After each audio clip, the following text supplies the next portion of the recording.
Hello everyone, my name is Miss Mary and today's activity lesson topic will be on public speaking. So the topic is, as I mentioned, public speaking. The LO is to introduce the essential techniques needed to deliver a successful public speech. The keywords are eye contact, posture, gesture and volume. So public speaking, you really need to make sure that you incorporate these key elements for delivering a successful public speech. You need to have very good eye contact with your audience. You need to ensure that your voice, the pace of your voice is applicable and that it's appropriate to the message you are delivering to your audience. So you want to make sure that you're not speaking either too quickly or too slowly, and that your volume is also good. You do not want to speak too quietly. However, you also do not want to speak too loud. And that your posture is also good.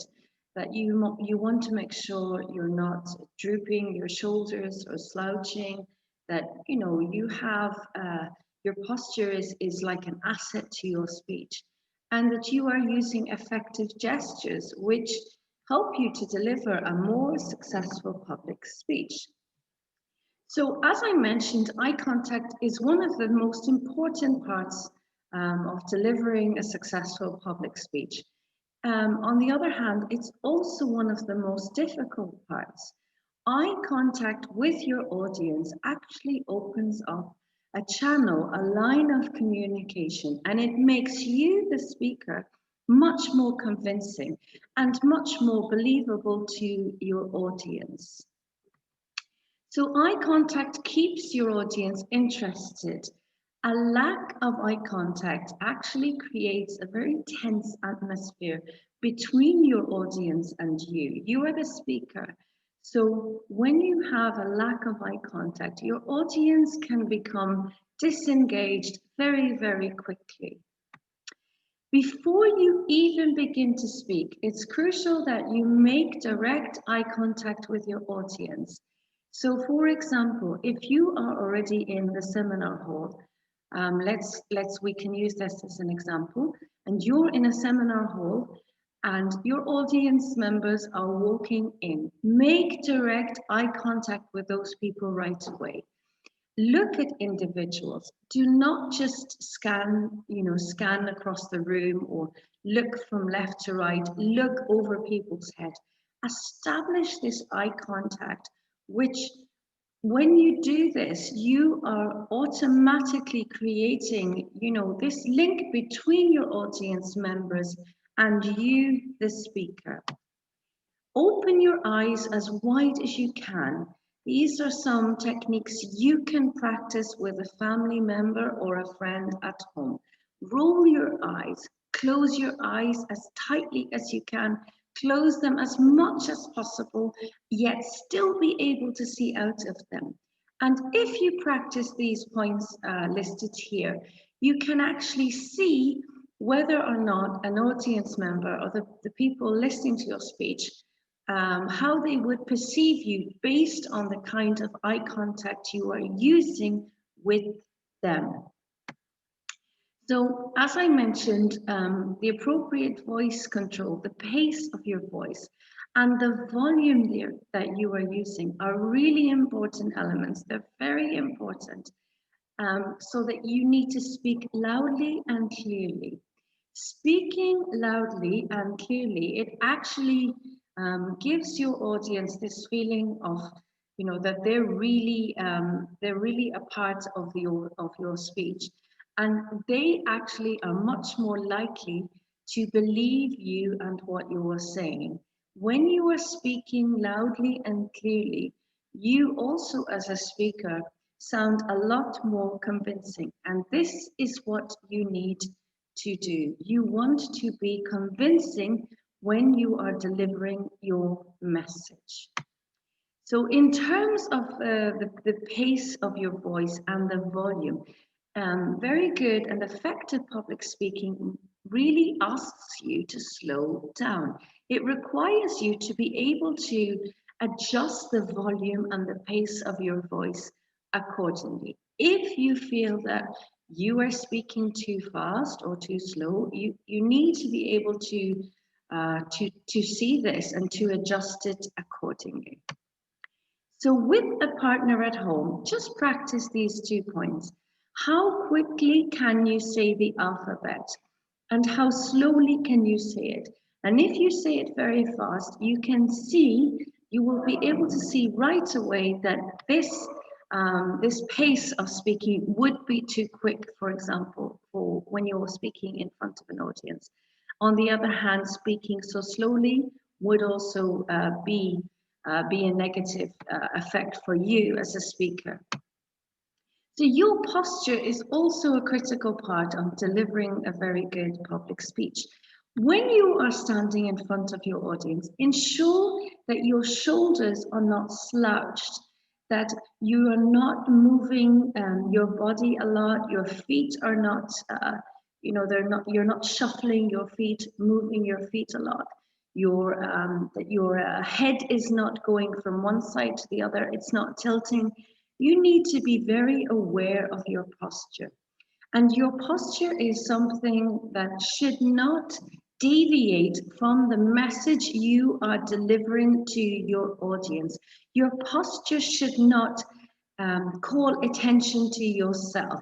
Your audience should be focused purely on you, not on your posture, that they're doing so in a negative way. So make sure that your posture is in line with the speech you are delivering. So you can test these methods at home. Sit up straight, slouch, take as much space as you can, or to make your hands spread out as wide as you can, and practice these methods and ask yourself, how would you feel if you are using these types of postures in front of an audience?